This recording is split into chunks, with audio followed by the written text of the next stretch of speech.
All right. How you guys doing? Good. Excited. Good. I'm gonna have you guys introduce yourself real quick first, okay? I'm Colin, and that's Joe, and we're GoodSex. Wait, no, you weren't supposed to introduce me.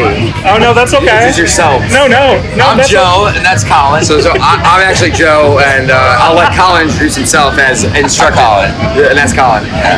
But And Alex. And you're GoodSex. I'm Alex. Yeah. We are We're GoodSex, He is too. but so are you and all y'all. It's one thing everyone agrees on.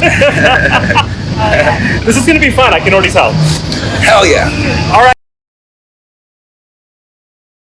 This is the birthplace of house music. Yes. It's a house and techno festival. Yes. This is something that we used to only see in Europe. And That's what everyone's been saying. And I mean, I like to call it an obscure house festival. yes, and you guys have been around for a while, Yeah. so you understand the Yes. idea of like a late 90s or early 2000s raver looking at all of those festivals up at the top of the pond and being like salivating, and now we finally get one here. I So love this. how does it feel to have something like this at the birthplace of house music and your own hometown? I think it's amazing. It's amazing. Although, I mean, what I like about it is that due to COVID, all the festivals have been scheduled at the exact same time. So we have a festival for the bass kids, we have a festival for the house people, and the house people are here, and they're all here, and they're not split up. There's no base stage. It's like it's just all in one place, and you can look around. It's almost like Spy Bar, opened up into a festival, Yeah. basically. I love that. It's a cooler crowd too. Yeah. A little older, cool, a little hipper. Less glitter. Less that's glitter. true. Less glitter, more Yeah. black. It's all, Yes. all black clothing. Lots of black. Yeah. I love to hear it. Well, what do you guys think makes Chicago such a special city, especially for music? Starts with the blues. Yeah. Yeah, the blues. I love blues. Grew up playing blues.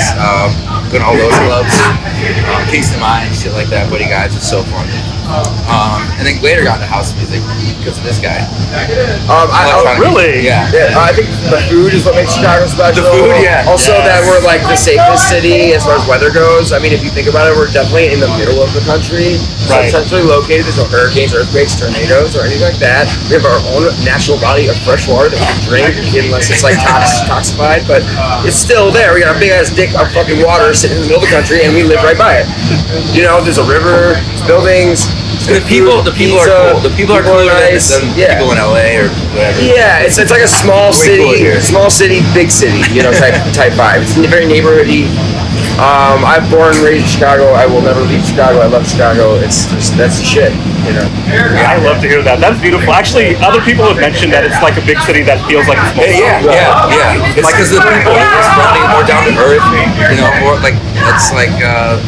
They call it the city built on broad shoulders, right? So Yeah. that's just like blue collar. Everyone has this kind of like I see you over there, like Yeah. you know, like there's kind of this like stability and like Where you get that Midwest, everyone's Midwest like, love. Midwest love, hospitality, politeness. Everyone, there's kind of like a culture of like own your shit, you know, Yeah. type, you know, like own your shit. Like you got. Take it with you, bring it with you, pack it up, you know, like everyone's kind of like on a schedule, on a thing, and we drive And the music scene here, the electronic I don't know what they're doing out there in LA, but we the drive electronic with it. music scene here is unlike anything else in the world. Like everyone knows each other, everyone's friends, everyone helps each other. It's amazing. Yeah. Like we're all like all the people in the music industry are friends. And, Yeah, like it's a good family. friends. It's a family. It's a family. Like so many. Between the bartenders, the security The staff. bartenders, There's been times at like 5 in the morning after like a long night, we invite the security staff and all like the people, the bartenders over to our crib, the good studio, and cook them breakfast and, you know, like have a little after party. They had last week they had an industry dodgeball tournament. Yeah. Wow. And Stuff like that. who does that? It's all people from every bar. Like everyone knows it. Like everyone knows they have a dodgeball tournament. I didn't get to go, but it's Yeah, we were that's here. Like, who does that? It's so fucking cool. So in short, the best thing about Chicago is the community. Yeah, I would say yeah. Yeah. And the food. Yeah, Obviously. and the potential to be in a big city. The potential of a big city. Yeah. Find cool shit here. And we do have cool the shit. fucking best pizza. I don't care what anyone says. It's not pizza. Yeah, no, it's like, no, we just have the best pizza. All right, everything else is trash. Done. Just period. I love that. What was the first record that you bought? First record that I bought? Yeah. I think it was Jock Jams or Ace of Base? Oh, Did you just say Jock Jams? Yeah, Jock Jams. I guess. I think Jock Jams Volume 1. Or was it what? The first now, that's what I called music? Yeah. No, that's what I call music. No, I think mine was a Christian band called DC Talk. It's a cassette tape. Anybody knows DC Talk? Lame. I am getting such interesting revelations today with this question. This is great. It was a Christian 90s hip hop trio. Yeah, let's talk more about religion.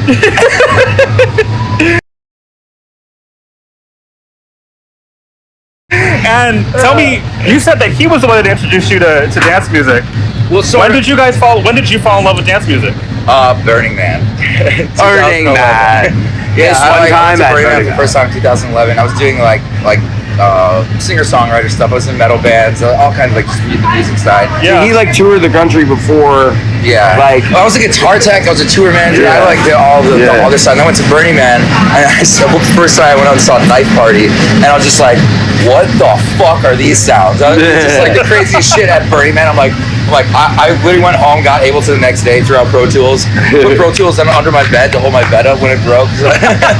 Fuck this, I'm unable to. So yeah. I love that. And what about yourself? Pretty Lights. I heard Pretty Lights album, and it was like he mixes these old 60s, 70s like soul singers with electronic beats and dramatic, that kind of vibe. Pretty Lights dramatic Grizz, that old stuff, 2009, 8, 10 vibe. And I was like, oh my god, you can do this? Like you can C2C, I believe. C23, all that shit. Like you can actually just create what you want in music. It's like create the universe you want to live in. I'll create the music you want to hear. So that blew my mind, and I kind of vegged my way through the bass and trap, and then I found out about a house, and I was like, oh fuck, this is right on time. But we play it all. I mean, GoodSex is all sex. It's all music. It's all genres. There's good things in all places. That's the idea. That's the takeaway. Well said. Yeah, thank you. Well said. I have two more questions for you. First one, Malort, yes or no? I would say I first hated it, and then one time somebody said that it's just grapefruit with the skin on it. And when I tasted that, I was like, oh, it's literally just bitter grapefruit. And then now it doesn't bother me if I think of it like that. So now I don't buy it. I got a bottle for my birthday, and it was gone in like a day. That is brave. Also, grapefruit is terrible. With the skin on the thing, if you take the little juicy parts out, then it's really sweet. It's the skin that's bitter.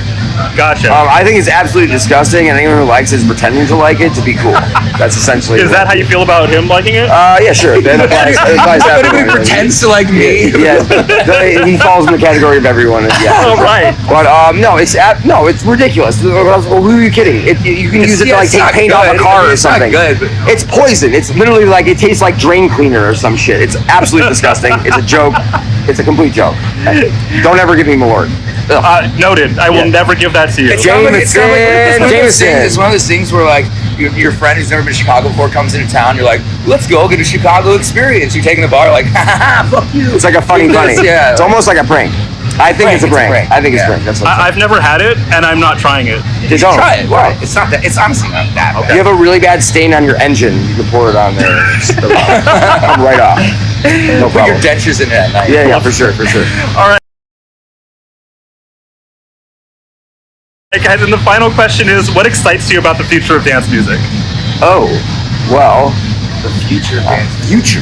Dance Yeah. music. The fact that it hasn't happened. This is the future, baby. Yeah, well, it's already the future. It's now. The fact that it hasn't happened yet, that we have the opportunity to sculpt, kind of the direction of it. Yeah. And I think the mentality that was created during, lockdown for a lot of people to appreciate music, to understand the struggles of artists, and to like really just and kind of miss it. Miss the importance of like going out, being around people and dancing, and like that's.